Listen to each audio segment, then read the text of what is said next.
राधे राधे सभी को। आज हम लोग जो टॉपिक डिस्कस कर रहे हैं वो है अश्मरी, जिसको हम लोग मॉडर्न के अंदर स्टोन्स, किडनी स्टोन भी कहते हैं। तो अश्मरी बॉडी के अंदर बहुत सारी जगहों पे हो सकते हैं, किडनी में हो सकते हैं, गॉल ब्लैडर में हो सकते हैं। आज जो हम लोग डिस्कस कर रहे हैं that is about kidney stones, जिसको हम लोग कहते हैं अश्मरी। अभी आयुर्वेदा कंसेप्ट कैसा है कि वात पित्त कफ जो है, बॉडी आपके 3 पिलर्स हैं, इस पर आपकी बॉडी टिकी हुई है। अब ये 3 पिलर में से कोई भी एक ऊपर नीचे हो गया तो आपकी बॉडी का जो बैलेंस है ये डिसबैलेंस हो गया।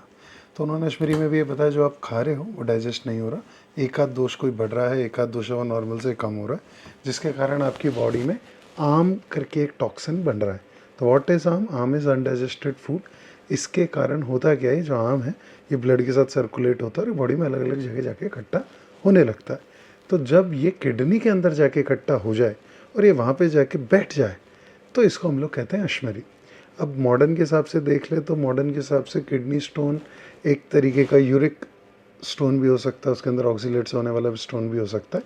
3 उन्होंने अलग कैटेगरी वहाँ पे बता रखी है। आयुर्वेद में वो वात पित्त और कफ के ऊपर 3 टाइप्स हैं, मॉडर्न के अंदर ऑक्सीलेट, यूरेट, इस तरीके से 3 डिफरेंट तरीके के होते हैं। वहाँ पे जो डिफरेंस है हम लोग स्टोन के स्ट्रक्चर पे, उसका कैसा डेंसिटी है, किस टाइप का है, उस पर डिसाइड करते हैं।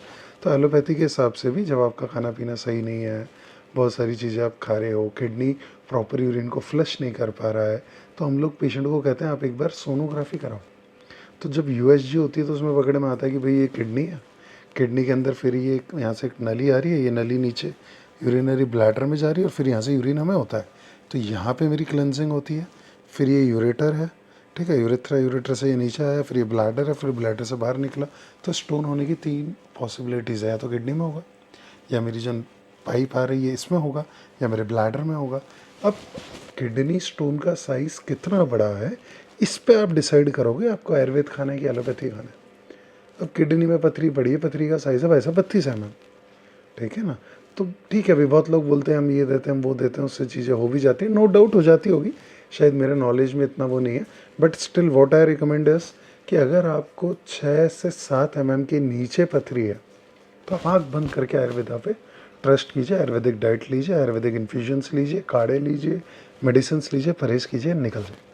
लेकिन अगर आपकी पथरी 7 mm से बड़ी है और 7 mm से लेकर 12 mm के बीच है तो आप एलोपैथिक मेडिकेशन को डेफिनेटली ऐड कर लीजिए।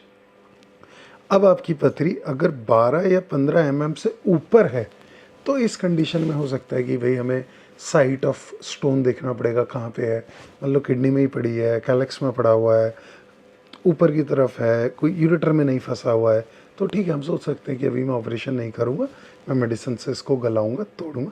बट वैसे वैसे नली में पथरी फंसी हुई है, ठीक है ना, उसकी साइज़ ही है वैसे 12 mm की, पथरी मेरी 15 की फंस गई है। अब कोई कह रहा है कोई पानी पी लो, कितना पी लो, इतना पी लो कि बस पूरा दिन पानी ही पानी पी लो, पता चल रहा है पथरी आ रही है, काटती जा रही है नली को, ब्लीडिंग स्टार्ट हो गया है। तो ऐसा इलाज हमें नहीं करना है। तो हमें हमेशा एक चीज़ मालूम होनी चाहिए कि मुझे आयुर्वेदा कहाँ तक यूज़ करना है, मुझे कहाँ इमरजेंसी मेडिकल साइंस को ऐड करना है, और कहाँ मेरे पास सिर्फ और सिर्फ ऑप्शन सर्जरी का है। हो सकता है कुछ लोगों का सुपर स्पेशलाइजेशन इसी का हो, तो आप बिल्कुल ऐसे लोगों को एक बार कंसल्ट कर लें पर्सनली, स्पेसिफिकली डॉक्टर्स को, ठीक है ना। लेकिन कोई एक रील देख के, अभी रिसेंटली मुझे एक पेशेंट आके बोल रहा था कि वैसा पथरी की दवाइयाँ चल रही थी, एक काम करो पथरी की दवाई बंद कर दो। मैंने रील देखी, उसमें उन्होंने बताया है 22 लीटर पानी पी लेना, पथरी निकल जाएगी। 22 लीटर पानी पी के पथरी क्यों नहीं निकलेगी, तेरी हाथ में ही निकल जाएगी। पथरी तो बहुत छोटी बात कर दी तूने यार, ठीक है ना। तो इस तरीके की बेवकूफ़ियों से बचें, ठीक है ना। डेफिनेटली हम व्यूज़ पे खेल रहे हैं, लेकिन किसी की जान लेके व्यूज़ कमा पाना वोंट बी गुड डिसीजन।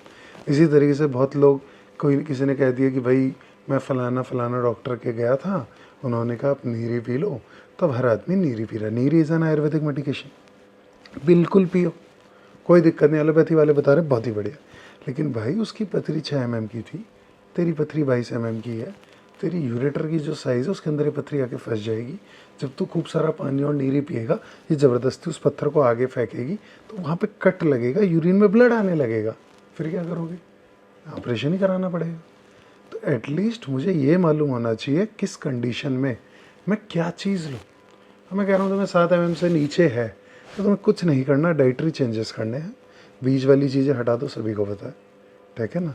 फिर उसके बाद ऐसा है कि लिक्विड्स बढ़ा दो। अब बढ़ा दो का मतलब ये नहीं 20 लीटर, मैं नॉर्मली 2 से 2.5 लीटर 3 लीटर तक लेता था, उसको बढ़ा के मैंने 4.5-5 लीटर कर दिया। मेडिसिन सबसे बढ़िया मेडिसिन, हर जगह नहीं हो घर में किसी भी एक को पथरी हो, पौधा उगा लो, पत्थर चट्टा, इसको पाषाण भेद कहते हैं, इसका पौधा होता है, उगा लो इसको और डेली चबा के खा सको चबा के खा लो, पानी में उबाल के ले सको पानी में उबाल के इसका काढ़ा बना के ले लो और डेली ले लो, चाय की तरह ले लो। वैसे सुबह उठते ही लेना है, सोच लेनी है दूसरी बार, मतलब 110% तुम्हारी पथरी पे काम करेगा। अब आपकी पथरी 6 mm से भी बड़ी है तो भी काम करेगा, ठीक है ना। लेकिन उस टाइम पे दवाइयाँ क्या क्या लेनी है, अगर 6 mm से छोटी है तो एक मेडिसिन हम पथरी को गलाने की और 2 मेडिकेशन डायूरेटिक जो यूरिन को बढ़ाए और पथरी को बाहर निकाले, ये मेरा फोकस है। जहाँ ये 6 mm से बड़ी होगी 6 से 12 mm, अब मेरा एम है 50% पथरी को गलाना एंड 50% यूरिन के फ्लो को बनाना, पथरी निकालना नहीं है। जहाँ ये उससे बड़ी होगी मेरा ट्रीटमेंट फिर चेंज हो जाएगा, ठीक है ना। तो आयुर्वेदिक कंसेप्ट में भी अलग अलग पोजीशन को देखते हुए, साइज को देखते हुए, पेशेंट की करंट से, पेशेंट मरा जा रहा है दर्द से, तुम कह रहे हो नहीं नहीं भाई साहब पत्थर चट्टा खाएंगे 20 दिन और तुम्हारी, तो ऐसा आयुर्वेदिक कोई किसी काम का नहीं। आपको एकदम हालत ख़राब है, आपको बहुत ज़्यादा पेन हो रहा है, आपको 2 दिन से यूरिन नहीं हुआ, लो ना यूरिस्पाज्म, आप एक एलोपैथिक यूरोलॉजिस्ट को कंसल्ट करो, आप डेफिनेटली आपके लिए जो अवेलेबल ऑप्शन है आप उसको यूज़ कीजिए। लेकिन जहाँ ये ऐसा आ जाता है ऑप्शन कि अब डॉक्टर मुझे कह रहा है कि मुझे ऑपरेशन कराना है या नहीं करना है, या पेशेंट को लग रहा है, दैन देयर इज़ ऑप्शन। तो इन सब चीज़ों के लिए सबसे पहले मैं क्या करूँ, सोनोग्राफी। सोनोग्राफी कराई नहीं, कमर में दर्द आया, बाजू वाले भैया ने कह दिया पथरी है तुम्हें। अब मान लिया आपने पथरी है, 22 लीटर पानी पी रहे हैं, 3 हफ्ते बाद MRI करी, पता चल रहा है भाई को तो सर्वाइकल था, लंबर स्पॉन्डिलोसिस था, इसलिए कमर में दर्द आ रहा था। तो ऐसी चीज़ें नहीं करनी। आपको यूरिन में दर्द है, आपको यूरिन रुक रुक के आता है, आपको कमर में दर्द है, आपका पेन पीछे से आगे की तरफ आ रहा है, आपको लगता है मेरे को यूरिन करते हुए जोर लगाना पड़ रहा है, अगर ऐसा कोई भी सिम्टम फील हो रहा है, जाओ सोनोग्राफी लिखवा लो एक डॉक्टर से, सोनोग्राफी करवाओ। सोनोग्राफी कराने का भी एक तरीका होता है, रात 8 बजे से सुबह 8 बजे तक कुछ मत खाओ, सोनोग्राफी के लिए जब बैठे हो खूब सारा पानी पीते रहो, जब लगे यूरिन का प्रेशर बन रहा है तब डॉक्टर अभी सोनोग्राफी करेगा। This is known as ultra sonography, USG। इसके अंदर हमें पता चल जाता है कि किडनी पे कैसा आ रहा है, हाइड्रोनेफ्रोसिस वगैरह तो नहीं है, स्वेलिंग तो नहीं आ रहा है, पानी तो इकट्ठा नहीं हो रहा है, मेरी पथरी है कहाँ, किस साइज़ की है। अब भैया घर में 3 बच्चे हैं, ठीक है ना, पड़ोसी ने कह दिया था हमारा बच्चा बदमाशी करता था, 2 थप्पड़ मारे ठीक हो गया, उसका बच्चा 8 साल का था, तुम्हारा 38 का है, मार मत देना, ठीक है ना। तो वही कंसेप्ट है यहाँ पे भी, जब तक आपको चीज़ समझ में नहीं आ रही, आपको पूरी इन्फॉर्मेशन नहीं है, तब तक आप रिस्क नहीं उठा सकते। हो सकता है कि भैया काम कर गया किसी के, हर आदमी के लिए काम करेगा ऐसी श्योरिटी नहीं है। तो इन चीज़ों को समझ लें, यूज़ क्या क्या करना है तो वो बता देता हूँ। मार्केट में गोक्षूर क्वाथ आता है, बहुत बढ़िया रिजल्ट है उसका। नीरी सिरप आता है, अगेन इसका बहुत अच्छा रिजल्ट है। नीरी का टैबलेट भी आता है। पाषाण भेद जिसे पत्थर चट्टा कहते हैं, इसका चूर्ण आता है, इसको उगा लें, इसके पत्ते को उबाल के खाएं, इसके पत्ते का जूस निकाल के पिएं, इसके पत्ते को डेली चबाएं, सारी ही चीज़ों में बहुत बढ़िया काम करेगा। खाने पीने के अंदर आप ऐसी चीज़ों को कम कर दें जिनमें बीज, टमाटर है बीज हटा दो, अमरूद है बीज हटा दो। तो क्यों हटा दो, ऐसा नहीं है कि वैसे भी बीज जाके ही पथरी बन रहा है, लेकिन कहीं ना कहीं इससे आपके डाइजेशन में, पर आपको खाना चाहिए सुपच, एकदम हल्का, सब दूध में पानी मिला के उबाल के ले लिया, मूंग दाल ले ली, ठीक है ना, आपने लिक्विड्स वगैरह के लिए छाछ ले लिया, छाछ इज़ वेरी गुड, नारियल पानी ले लिया, again it is a very good option. तो इस तरीके की चीज़ें ले ली, नींबू पानी वगैरह टाइप की कोई चीज़ ले ली, कुल्थी वगैरह का काढ़ा आता है वो ले लिया, अगेन बहुत बढ़िया काम करता है। तो इस तरीके की बहुत सारी चीज़ें हैं जो हम यूज़ कर सकते हैं। इन डिटेल अगर हम देखें तो there is a combination of a churan जिसमें हम 2-3 चीज़ें मिला के लेते हैं, फिर 1 से 2 टैबलेट्स हम लोग ऐड करते हैं। अश्मरी हग्न आता है, महाराष्ट्र साइड पे खूब चलता है टैबलेट, ज़बरदस्त इसका रिजल्ट है। अपन यहाँ पे देख रहे हो बैद्यनाथ कंपनी का एक पथरीना टैबलेट आता है, ज़बरदस्त रिजल्ट है, उसको यूज़ कर लो। रामदेव बाबा का आता है एक, वो बहुत बढ़िया रिजल्ट देता है, वो यूज़ करके देख लो।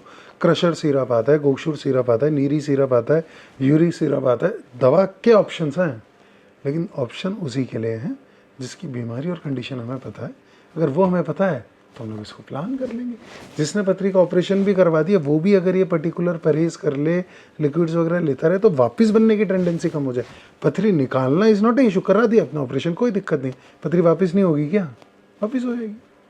तो उसके लिए क्या है, तो उसके लिए हम लोग एक डाइट शेयर करेंगे, उसको आप लोग फॉलो करो, पढ़ो, कुछ उसमें इशू लगता है हमको कमेंट करके बताओ, उसको सॉल्व कर देंगे।